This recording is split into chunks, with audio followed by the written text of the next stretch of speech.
天我们就来搬空它。已经被火化光了。刺客杀手用的剑，要一把上好的刀，还有关于人修的道术，道观掌上。宾士休息，稍等片刻。再来一把最好的道门飞剑，可喜欢？多谢。黑石无论是什么，都奇贵无比。你个坑货！ Kembali lagi, seperti biasa Mimin selalu mendoakan kalian semoga selalu dalam keadaan sehat dan dalam kondisi terbaik. Di video kali ini Mimin akan menceritakan sebuah donghua series dari duo Jan Xiantian. Dan bagi kalian yang mungkin baru gabung, Mimin saranin untuk nonton bagian sebelumnya dulu. Linknya ada di deskripsi. Tak berlama-lama, langsung aja kita masuk ke isi ceritanya.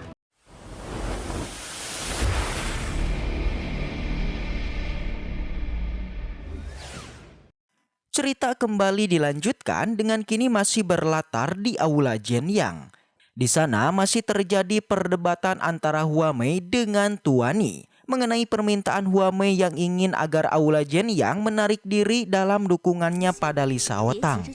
Alhasil setelah berpikir jernih, Tuani pun akhirnya memutuskan untuk menarik hubungannya dengan Li Shaotang karena hal ini demi kebaikan dari kuil Jianyang sendiri. Namun meski begitu mereka mulai sekarang tidak akan mendukung siapapun alias netral. Alhasil setelah memutuskan, Huamei pun merasa senang, tapi dia masih khawatir tentang murid lainnya yang dia kira masih menyimpan dendam pada kelompok mereka. Sontak Tuani pun meyakinkannya kalau mulai saat ini kuil Jianyang akan melindunginya.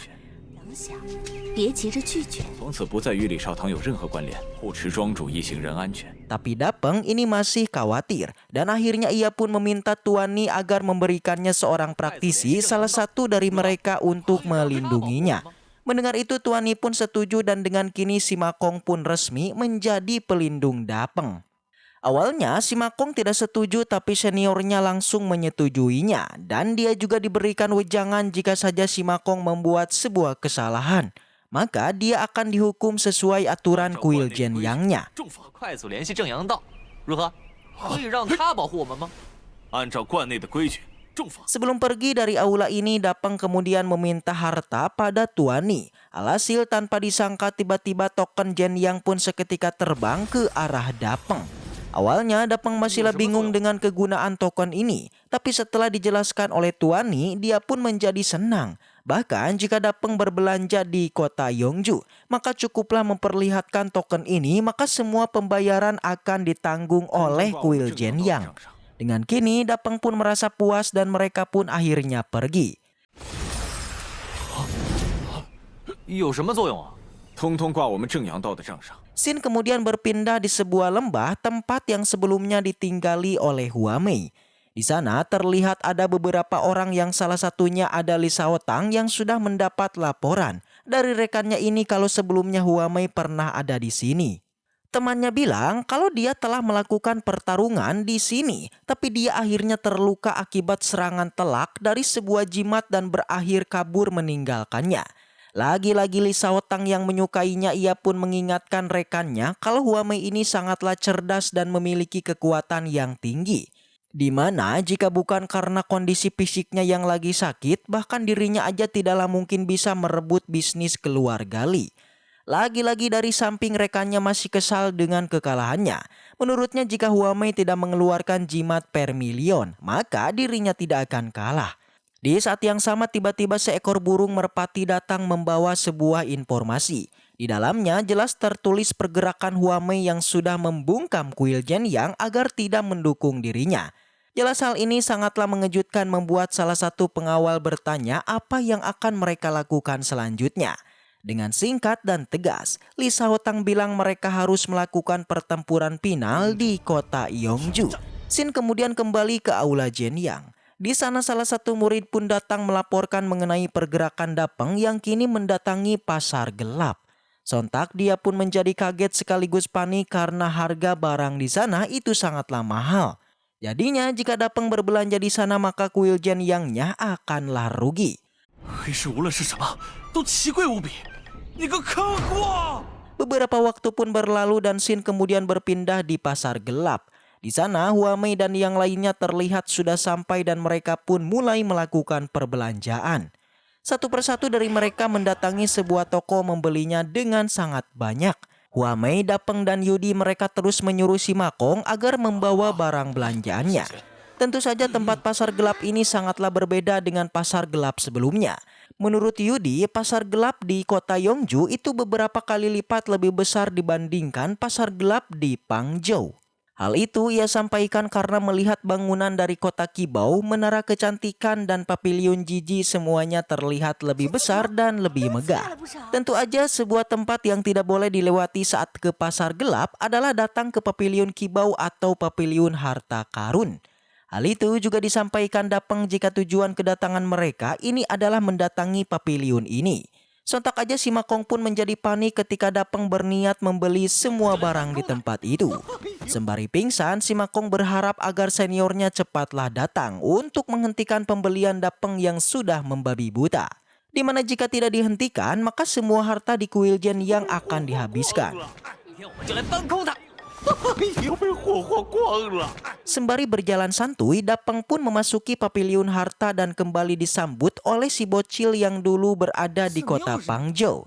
Jelas Dapeng pun menjadi kaget dan bertanya kenapa dia juga bisa berada di sini. Si bocil menjawab jika berkat pembelian Dapeng dahulu, dirinya telah resmi dipromosikan menjadi sales di kota Yongju. Dan kini dia pun bertanya harta apakah yang diinginkan oleh Dapeng. Dapeng ingin jimat per milion sebanyak mungkin untuk Huamei, lalu pisau dengan kualitas tinggi untuk Yudi, dan sebuah pedang tertajam untuk pengawal Huamei. Sontak mendengar itu si Makong menjadi sangatlah panik dan ternyata keinginan Dapeng tidak sampai di situ aja. Dia juga menginginkan teknik roh dan keterampilan Tao dengan sebanyak-banyaknya. Dan untuk pembayarannya itu akan ditanggung oleh kuil Jen Yang. Mendengar itu si bocil pun mengiyakannya mempersilahkan semuanya untuk menunggu di ruang VIP. 刺客杀手用的剑，要一把上好的刀，还有关于人修的道术，道观掌上。在宾室休息，稍等片刻。 Lagi-lagi pada saat yang sama si Makong teruslah bersedih atas kelakuan Dapeng yang sudah menghabiskan harta kuilnya. Tapi Dapeng bukanlah orang yang serakah. Dia pun lantas menjanjikan si Makong sebuah pedang terbaik yang akan dia belikan untuk dirinya. Sembari bersedih si Makong pun menolaknya, tapi Lord Dapeng tetaplah kekeh ingin membelikannya. Dengan teriakannya ia pun memesan pedang tersebut pada si bocil. Tak lama kemudian semua pesanan pun tiba. Semua orang begitu kagum dengan semua harta yang kini dipesan Dapeng. Pertama, Dapeng memberikan 20 jimat per milion pada Huamei. Lalu pisau berkualitas tinggi pada Yudi serta pedang atribut es pada pelayan Huamei. Dan terakhir pedang besar diberikan pada si Makong. Awalnya si Makong menolaknya, tapi pada akhirnya ia pun tidak tahan dengan kekuatan pedangnya dan langsung saja menerimanya.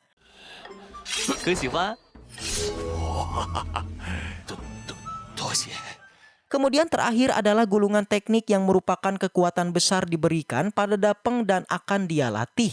Dalam gulungan itu tertulis kekuatan besar dan kecepatan. Lagi-lagi nama tersebut kalau menurut Dapeng sangat biasa aja dan kini meremehkannya. Tapi si bocil mulailah menjelaskan asal-usul dari gulungan itu yang katanya sangat mengesankan. Di mana gulungan teknik ini merupakan salah satu teknik kuat yang dikuasai oleh master tertinggi yang konon kemunculannya mampu memunculkan efek kekacauan.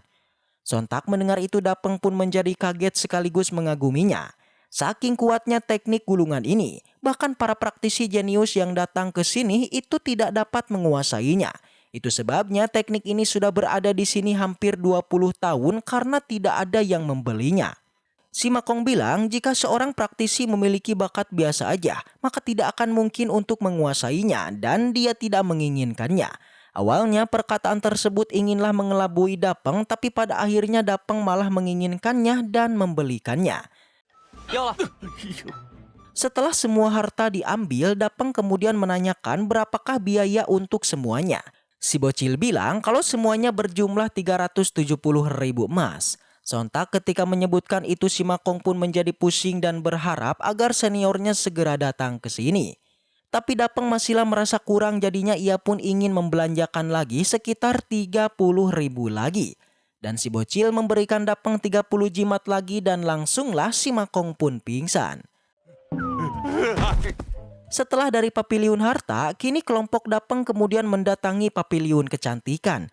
Awalnya si Makong berusaha menghentikannya karena Dapeng pasti ingin menyewa para praktisi untuk pertarungannya dengan Lisa Hotang. Kan tetapi Lord Dapeng tidaklah memperdulikannya dan langsunglah ia pun masuk ingin menyewa para praktisi itu. Dan setelah itu cerita pun bersambung. Baiklah, mungkin segitu aja untuk pembahasan kali ini. Semoga kita selalu diberikan kesehatan untuk mengawal Donghua ini. Dan sampai jumpa di video selanjutnya.